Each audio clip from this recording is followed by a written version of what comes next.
ಒಮ್ಮೆ ಕಾಲದಲ್ಲಿ ಒಂದು ಸೊಬಗುಳ್ಳ ರಾಜ್ಯದಲ್ಲಿ ಚಂದ್ರಸೇನ ಎಂಬ ರಾಜನು ಆಳುತ್ತಿದ್ದನು. ಅವನಿಗೆ ಲಕ್ಷ್ಮೀ ಎಂಬ ಮಗಳು ಇದ್ದಳು. ರಾಜಕುಮಾರಿ ಲಕ್ಷ್ಮಿ ತುಂಬ ಬುದ್ಧಿವಂತಳು, ಮೃದುವಾದ ಹೃದಯದವಳು, ಹಾಗೆಯೇ ಎಲ್ಲರಿಗೂ ಸಹಾಯ ಮಾಡುವ ಅಭ್ಯಾಸವಳಾಗಿದ್ದಳು. ಒಂದು ರಾತ್ರಿ ಲಕ್ಷ್ಮಿ ಒಂದು ವಿಚಿತ್ರ ಕನಸು ಕಂಡಳು.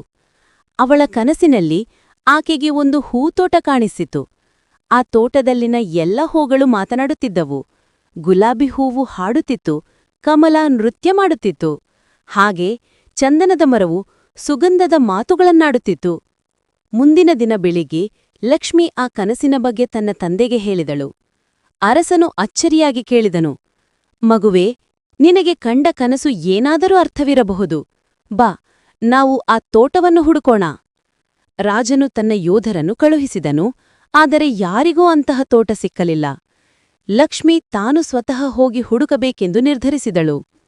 ಅವಳು ತನ್ನ ಪ್ರಿಯ ಕುದುರೆ ಚಂದ್ರ ಮೇಲೆ ಕುಳಿತು ಕಾಡಿನೊಳಗೆ ಹೊರಟಳು. ಹಾದಿಯಲ್ಲಿ ಒಂದು ಹಳೆಯ ಜಾದುಗಾರ್ತಿ ಅವಳಿಗೆ ಎದುರಾದಳು.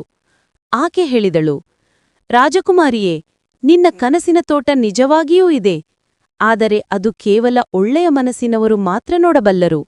ನೀನು 3 ಪರೀಕ್ಷೆಗಳನ್ನು ಪೂರೈಸಬೇಕು. ಲಕ್ಷ್ಮೀ ಧೈರ್ಯವಾಗಿ ಒಪ್ಪಿಕೊಂಡಳು.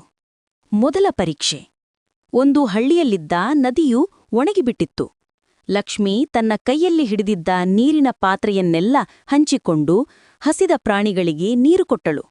ಆಗ ನದಿ ಮತ್ತೆ ಹರಿಯತೊಡಗಿತು. 2ನೇ ಪರೀಕ್ಷೆ. ಒಂದು ಹಳೆಯ ಮರವಿನ ಕೆಳಗೆ ಒಂದು ಹಾವು ಸಿಕ್ಕಿಕೊಂಡಿತ್ತು. ಜನರು ಅದನ್ನು ಕೊಲ್ಲಲು ಬಂದರು. ಆದರೆ ಲಕ್ಷ್ಮಿ ಹಾವನ್ನು ಉಳಿಸಿ ಕಾಡಿಗೆ ಬಿಡುತ್ತಿದ್ದಂತೆ ಹಾವು ಮಾತಾಡಿತು. ಧನ್ಯವಾದಗಳು ರಾಜಕುಮಾರಿಯೇ, ನಾನು ಈ ತೋಟದ ರಕ್ಷಕ. ನಿನ್ನ ಧೈರ್ಯ ಮತ್ತು ಕರುಣೆ ನೋಡಿದ್ದೆ. ಈಗ ಅಂತಿಮ ಪರೀಕ್ಷೆಗೆ ಸಿದ್ಧರಾಗಿ.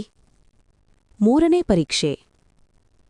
ಒಂದು ಬಡ ಅಜ್ಜಿಯ ಮನೆಗೆ ಲಕ್ಷ್ಮಿ ಹೋದಾಗ ಆಕೆ ಹಸಿದಿದ್ದಳು.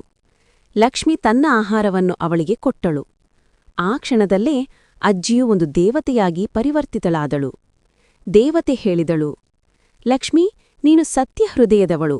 ನಿನ್ನ ಕನಸಿಗೆ ತೂಪ ಈಗ ನಿಜವಾಗಲಿದೆ. ಅಕಸ್ಮಾತ್ ಅಲ್ಲಿ ಬಣ್ಣ ಬಣ್ಣದ ಹೂಗಳು ಅರಳಿ ಪಕ್ಷಿಗಳು ಹಾಡಲು ಶುರುಮಾಡಿದವು. ಹೂಗಳು ನಿಜವಾಗಿಯೂ ಮಾತನಾಡುತ್ತಿದ್ದವು. ಲಕ್ಷ್ಮಿ ತೋಟದಲ್ಲಿ ಹೂಗಳಿಂದ ಮಾಲೆ ಮಾಡಿಸಿಕೊಂಡು ಅರಮನೆಗೆ ಮರಳಿದಳು. ರಾಜನೂ ಜನರು ಅವಳ ಧೈರ್ಯ ಮತ್ತು ದಯೆಯನ್ನು ಮೆಚ್ಚಿದರು. ಆ ದಿನದಿಂದ ಆ ತೋಟವನ್ನು ಲಕ್ಷ್ಮಿಯ ಮಾಯಾತೋಟ ಎಂದು ಕರೆಯಲಾಯಿತು.